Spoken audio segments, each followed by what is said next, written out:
Today, we're going to concentrate on Michigan. We're going to concentrate on the two lawsuits that have been filed. They are both very, very big cases. One in state court, one in federal court. And we're going to drill down, not the whole lawsuit, but we're going to drill down into the key witnesses, because the fake media is reporting over and over again, including Fox, that there is no evidence, hard evidence of fraud. There are thousands of pieces of evidence of hard fraud. They just don't publish it. They have an iron curtain. If you show them an affidavit signed by someone that says they observe fraud, they don't put it on. I mean, it's really incredible, but it isn't incredible. It's un-American. And the only way we get around it is by going around them, getting on OAN or Newsmax or local radio or some radio stations that are brave enough to publish this. And I know why they're doing it. I mean, they're doing it, some of it because of ideology and some of it because they're being threatened by sponsors. We've had people threatened with being thrown out of their law firms if they help us. I mean, that's for another day, but this is McCarthyism on steroids. This is making Nixon's enemies list look bad, but not as bad.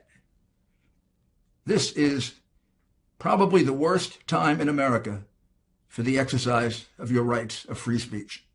The worst. This is not terribly different than what's going on in Venezuela. And very interestingly, you're going to see that Venezuela is involved in this voter fraud. But now we're going to go to Michigan. What happened in the state of Michigan? We filed a lawsuit several days ago, two of them, one in state court, one in federal court, one in Detroit and one in Lansing. And together they allege the following, that like Pennsylvania, Detroit was a cesspool of systemic corruption, that the Detroit Democratic machine, which has its own issues of corruption, maybe as bad, maybe not as bad as Philadelphia, its own history of voter fraud, maybe not as legendary as Philadelphia, but still there, that they did essentially the same thing that Philadelphia. They excluded Republicans from being able to observe the mail-in ballots, the ballots that were so disputed, the ballots that were new to this election. We never had that before. We had absentee ballots, but not you could just mail in. And we never had so many mail-in ballots to deal with. Michigan set up a lawful procedure for doing that. Critical to the lawful procedure, of course, was the inspection by both parties.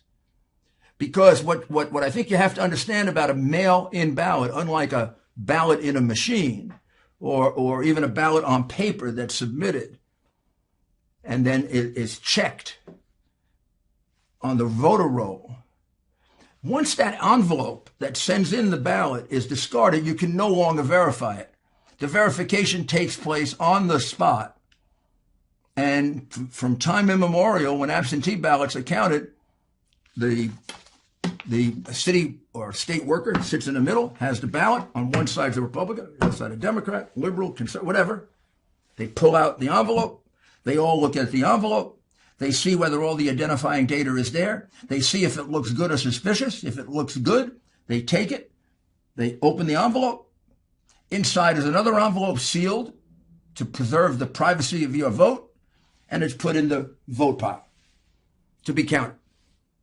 And the envelope is put over there. And basically now you can no longer verify. They've become separated from each other and mixed up within 1 million votes. In this case, there was no Republican. Rarely was there even a Democrat. A couple of times you'll see there were 2 Democrats and no Republican. No Republican got to see that. We've shown in Pennsylvania that we can count now up to 628,000 votes were unlawfully cast that way. And now in Michigan, we're well over 300,000 and we've just begun to count. But I want to drill down now into there's no evidence, they say, of voter fraud. And I want to show you an affidavit in the state case that's been filed that has been incorporated by reference into the federal case. So it's part of both cases. This is exhibit, I believe it's exhibit B, and it's from a city worker. So this person is well, let me just read it. My name is Jesse Jacob. I'm an adult citizen and resident of the state of Michigan. I've been employed for the city of Detroit for decades. I want you to note at the end that it's sworn to. This is not just a letter. This is an affidavit, and if this person is lying, they go to jail for at least 5 years. Okay? Federal and state, because we submitted it in a federal lawsuit now. And she has no fear of that happening to her. Regular citizen, longtime employee of the city of Detroit. City of Detroit. I don't know if she's a Republican or a Democrat. She was assigned to work in the elections department for the 2020 election, and she received training from the city of Detroit and the state of Michigan regarding the election process. She worked at the headquarters for most of September, and then she started working in a satellite location for most of October. She processed absentee ballot packages to be sent to voters while I worked at the election headquarters in September 2020, along with 70 or 80 other workers. I was instructed by my supervisor, quote, to adjust the mailing date of these absentee ballot packages to be dated earlier than they were actually sent. First crime. Ordered to do it by her supervisor, a city worker. First fraud. First crime. The supervisor was making announcements for all workers to engage in this practice. So it wasn't individual, it was pervasive. At the satellite location, I processed voter registrations and issued absentee ballots for people to vote in person at the location. I directly observed on a daily basis City of Detroit election workers and employees coaching and trying to coach voters to vote for Joe Biden and the Democrat Party. Completely illegal. That's me. Editorial aside. She goes to say, I witnessed these workers and employees encouraging voters to do a straight Democrat ticket. I witnessed these election workers and employees going over to the voting booths with voters in order to watch them vote and coach them for whom to vote. During the last 2 weeks, while working at this satellite location, I was specifically instructed by my supervisor not to ask for a driver's license or a photo ID when a person was trying to vote. Gosh, let's not see if they're an illegal alien. Let's not see if they come from New York. Let's not see if they were sent over from Chicago, where they surely were going to win. So why waste time in Chicago? Come and vote in Detroit like they do from Camden to Philadelphia in almost every election. Where Democrat machines control a place, they cheat. And why wouldn't they? They steal. Why wouldn't they cheat? You don't have to guess at it. She's telling you that. Goes on, paragraph 10. I observed a large number of people who came to the satellite location to vote in person, but they had already applied for an absentee ballot. Gee, that's kind of strange. These people were allowed to vote in person and were not required to return the mailed absentee ballot or sign an affidavit that the voter lost the mailed absentee ballot. Encouraging them to vote twice. This is like, I voted early and often for Joe Biden and Harris because I was instructed to do so by the crooked Democrat Party of Detroit. Whenever I process an absentee voter application or in-person registration, I was instructed to input the person's name, address, and date of birth into the qualified voter file, QVF system. That means if they weren't registered, which means they weren't entitled to vote, she'd clean it all up by getting the vote and then putting the person's name in after the fact. That's also fraud. I don't know how many I've counted out, four different acts of fraud being done by her and 70 to 80 other poll workers. You see how they're lying to you? The QV system can be accessed and edited by any election processor with proper credentials. I worked at the satellite location until the poll was closed and then completed the entry of all absentee ballots by 8:30. I then reported to the TCF Center, which becomes a center for corruption. It should be called the Voter Corruption Center. On November 4, 2020 at 8:30 a.m., I was instructed not to validate any ballots and not to look for any deficiencies in the ballots. That's what you're supposed to do. You're supposed to look for deficiencies in the ballots. They didn't allow a Republican to look, and they also told the city worker, don't look. Normally, about 10% of the ballots are deficient.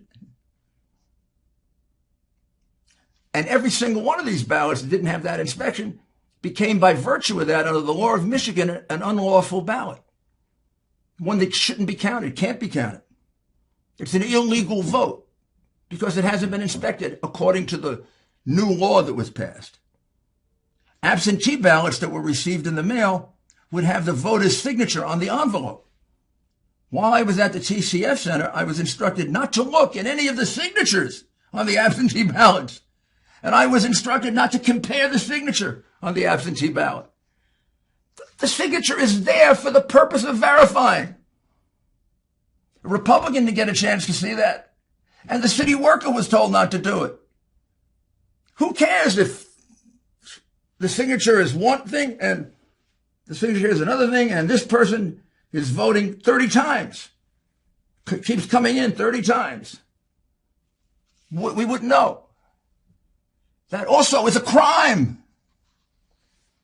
All absentee ballots that existed were required to be inputted into the system by 9 p.m. on November 3rd.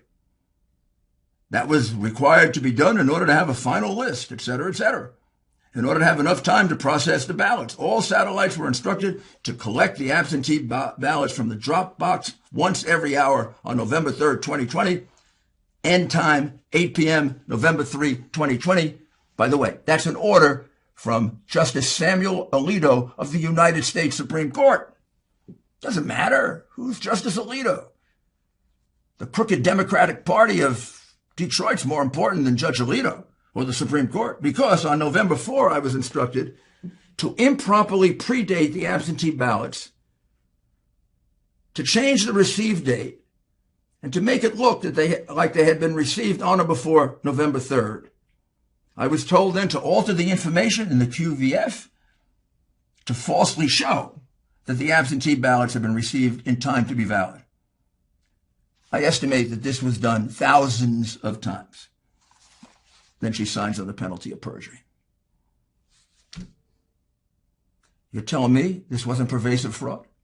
That there's no evidence of pervasive fraud? I assume now that NBC, CBS, ABC, Twitter, Facebook, Times, Washington Post is aware of this. They'll put it on the front page. Ha! We might as well be in Venezuela or China or the old Soviet Union. Now we get to the second part. Of the affidavits. These are two affidavits. One is from Andrew Cito, a poll challenger, and the other is from Melissa Carone, an employee of Dominion Voting Services. Dominion Voting Services was the company that was selected to count the ballots. Very, very strange selection since they're a foreign company. It's going to turn out to be a very strange selection when you learn all the facts about Dominion Voting Services and who financed it and where the money came from and where these votes went so they could be manipulated. But that's not part of this direct case right now. That'll be another case. Let me tell you what these two together say. First, Melissa Carone, not an employee of anybody, not a political person, worked for Dominion Voting Services. She says, I witnessed countless workers rescanning the batches without discarding them first, which resulted in ballots being counted 4 or 5 times. This is in the TCF Center in Detroit, where basically 8 out of every 10 votes was for Biden. Except it wasn't 8 out of every 10. It was 8 out of 10 falsely magnified by 4 or 5 times. Over 400 ballots were scanned, had gotten blocked, which means one batch was counted over 8 times. This happened countless times while I was at the center. I confronted my manager, Nick Okonomakis, saying how big of a problem this was. Nick told me he didn't want to hear that we have a big problem. He told me we are here to assist with IT work, not to run their election. I guess they're there also not to be citizens of the United States and report crimes. I overheard numerous workers talking during shift change in which over 20 machines had 2 Democrats judging the ballots, resulting in an unfair process. Then we have the most interesting thing of all, that Mr. Cito and Ms. Carone both would observe at the same time. So let's go to Ms. Carone's version first. Sometime around 4 in the morning, there was 2 vans that pulled into the garage of the counting room. This is after most people had left and most Republicans had left because they thought it was over. The counting was over. And Trump was still ahead by about 130,000 votes, which they were extremely nervous about, say these witnesses. The 2 vans pulled up into the garage of the counting room. These vans appeared to be bringing food, but no food ever emerged from the vans. Instead, something like over 100,000 ballots came out of nowhere, not in the usual containers, in cardboard boxes, in bags, some of them falling out, and they're all thrown on a table. And it was announced that Michigan had discovered over 100,000 more ballots after they had counted all of the mail ballots. But 100,000 more were just discovered in the middle of the night. And when a worker, she observed, when a worker couldn't read it, or all they did is just throw it in, they didn't bother to observe it. They were just being thrown in. When there wasn't a name, the worker would sign the name of the person that the ballot belonged to, which is clearly illegal. There was a time I heard Samuel talking to Nick about losing tons of data.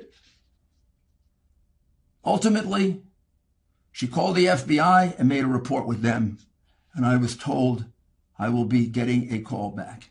Needless to say, she didn't get a call back because this was overwhelming evidence of voter fraud by Democrats, not Republicans. Had it been Republicans, 10 FBI agents would have shown up immediately and seized the ballots. You know that. You know there's something seriously wrong with the upper echelon of our FBI. Now, just in case you don't believe her, even though she signed under penalties of perjury, why would a woman do that if it wasn't true? But there it is. And by the way, whether you believe it or not, it's evidence. They're lying to you when they say there's no evidence. This is evidence of systemic, pervasive voter fraud in the city of Detroit at such a level that it changed the numbers and made Biden the winner and not Trump. Because we can count out at least 320,000 votes that were unlawful and illegal, including the 100,000 that came in at 4:30 in the morning. And there are more witnesses to that, by the way. I just gave you the 2 under oath. There are more witnesses to what I told you, that it definitely happened. This is very powerful evidence. Thank you for returning, and let's get back to the evidence that the phony media says doesn't exist. Then we have the support for that from a gentleman by the name of Andrew Cito. Andrew was a poll challenger. He arrived at the TCF Center at 9:30 p.m. on November 3rd. He reported to the counting room, and he had no ability to be able to see any of the ballots being counted, nor would they allow him to see any of the ballots being counted, even though he was a certified poll watcher of the Republican Party. At approximately 4:30 p.m., now, similar to what she said, I thought everyone was going to go home as our shift had ended. There were two men in charge of the counting, one in his 30s and one in his 50s. At approximately 4:30, the man in his 50s got on the microphone and stated that another shipment of absentee ballots would be arriving and would have to be counted. Now, the count was all over. The guy announces, we got a few more ballots coming in. They had finished all the ballots they thought they had. It wasn't a few more ballots. It was 100,000 ballots. A few more ballots that come in at 4:30 in the morning. This is like Al Capone and this is like Al Capone and Prohibition. At approximately 4:30 a.m., sworn under oath by Mr. Cito, at approximately tens of thousands of ballots were brought in and placed on 8 long tables. Unlike the other ballots, these boxes were brought in from the rear of the room. Quite appropriate that they be brought in the back door, right? The same procedure was performed on the ballots that arrived at approximately 4:30 a.m., but I specifically noticed that every ballot I observed was cast for Joe Biden. Oh, wow. Wasn't that amazing? They thought they had finished counting. 100,000 ballots come in out of nowhere, sort of like it's Santa Claus and Christmas, except Santa Claus would never participate in a voter fraud. And they're all for Biden. And they have to make up 130,000 votes. And this is 100,000 votes. While counting these new ballots, I heard counters say at least 5 or 6 times that all 5 or 6 ballots as they were counting through were for Biden. All ballots that I sampled, heard, or observed were for Joe Biden. There was a shift change at 5 a.m. Whatever challenges were left. I decided not to leave and continue to monitor the ballot counting. Upon information and belief, the TCF Center was the only place where absentee ballots were being counted. I filled out 6 or 7 incident reports about what was happening at the TCF Center. Now, he was complaining vociferously about this, to no avail. At approximately 2 p.m., so now he stayed all the way until 2 p.m., on November 4, 2020, election officials covered the windows to the counting room with cardboard to block the view, against the law in Michigan. A little after 2 p.m., I exited the glass enclosed room to take a break in the lobby area. When I tried to go back into the counting room, security guards refused to allow me back into the monitoring room to carry out my duties as a observer, credentialed observer. Previously, people could come and go freely into the counting room. Sworn to by Mr. Cito. 100,000 ballots at 4:30 in the morning?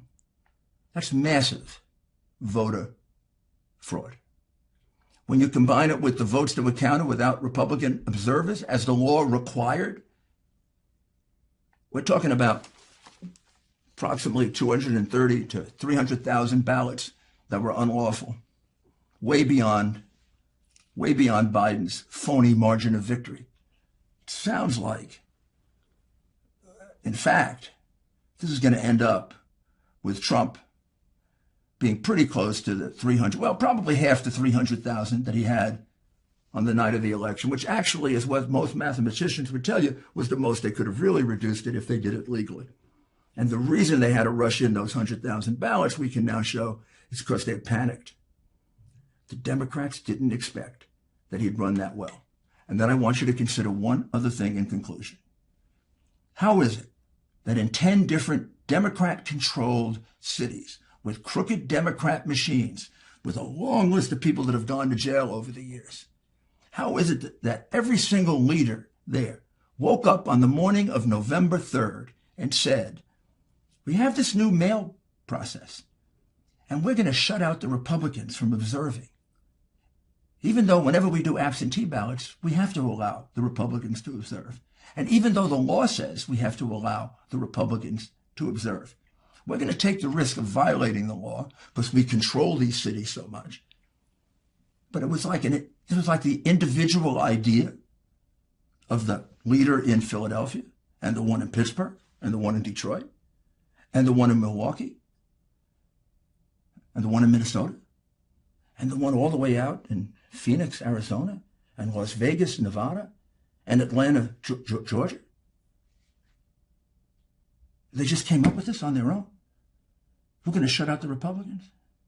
Or do you think this was a concerted plan executed by the Democratic National Committee and the crooked Biden campaign? Look, let's get real. Joe Biden plagiarized and cheated his way through law school. Joe Biden plagiarized and tried to cheat his way through his first presidential election. The Biden family and Joe have made millions, 30 to 40 million alone from China. And we have a text in which Hunter Biden says half of that goes to Joe. The man, sold himself so many times. Why wouldn't he cheat? The evidence is overwhelming, ladies and gentlemen. He stole an election. Now we have 2 states. Those votes have to go to Trump. We're going to move on now to Nevada. You don't think it's worse in Nevada? I already know it's worse in Nevada. Phoenix, Atlanta. We're not going to stop. We've been threatened. We've been told we can never get jobs. We've been told we can't be allowed in polite society. We've been told all kinds of things. I'm very proud of what we're doing. We're saving the integrity of the American electoral process, which has been trashed by a crooked leadership of the Democratic Party. And I want to say to Democrats, even those who voted for Biden, this isn't your fault. This isn't your fault. This is the leadership of your party. It got corrupted by Clinton, and it never got uncorrupted. And now they've become major world-class crooks. Stealing an election is nothing for these people. Nothing. They certainly stole the election in Detroit. They certainly stole the election in Pennsylvania. There were over 100 witnesses to that. And you're going to see the same thing is true in 5 other places. And then we're going to take a look at Dominion, and we'll show you how technologically they stole the election.